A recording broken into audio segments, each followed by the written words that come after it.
Je suis prise d'un désir irrépressible. Je dois absolument planter un arbre. Un arbre? Un arbre. Je me pointe alors chez le premier pépiniériste venu, et là, j'achète un arbre. Je peux faire l'arbre? Si ça peut te faire plaisir. Oh, je kiffe l'expression corporelle. Quel arbre tu veux? Un arbre positif, Ouais. souriant à la vie. La grande spécificité de SketchUp, c'est qu'au départ, c'est un groupe de jeunes de l'âge d'Anthony, c'est-à-dire qu'à l'époque, nous avions 20 ans, à ceci près que nous avions 20 ans il y a 30 ans. Donc, nous allons fêter l'année prochaine les 30 ans de la troupe. On a commencé comme ça. Moi, je suis passé en Angleterre où j'ai fait des études et où j'ai découvert des artistes professionnels différents qui m'ont vraiment encouragé au retour à créer cette troupe. Alors pour une première de cette envergure-là, on a été vraiment très surpris. Je parle en termes de monde, bien sûr, mais aussi l'ambiance. On a vraiment été agréablement surpris par la réaction du public, l'engouement par rapport au spectacle. C'était vraiment génial. Donc je parle aussi au nom de ma camarade Ludivine, donc la nouvelle actrice aussi de SketchUp Company. Dans les grandes lignes, je crois que c'est un spectacle qui, je crois que tout est dans le titre, sortie de crise. C'est que c'est pas pareil d'être jeune aujourd'hui.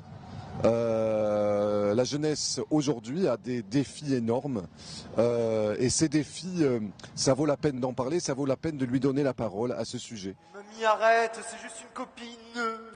Les copines, les copains. On sait ce que ça veut dire pour vous les jeunes.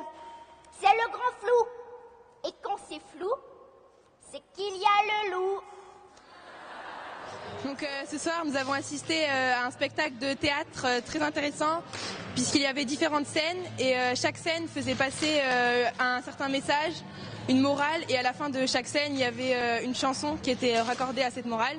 Donc par exemple, il y avait sur l'environnement, planter des arbres, toujours aller au bout de ses idées, et aussi par rapport au job d'été.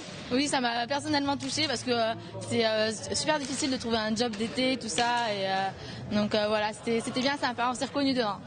Ça m'a parlé pour la séquence familiale, quand le jeune, le père voulait qu'il soit ingénieur, mais lui il voulait suivre sa propre voie.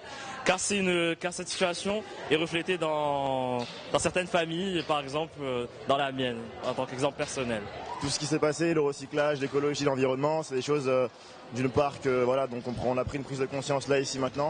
Et c'était une belle pièce, mais maintenant, au-delà de la pièce, il faudrait faire en sorte que ce soit quelque chose qu'on reproduise chez nous.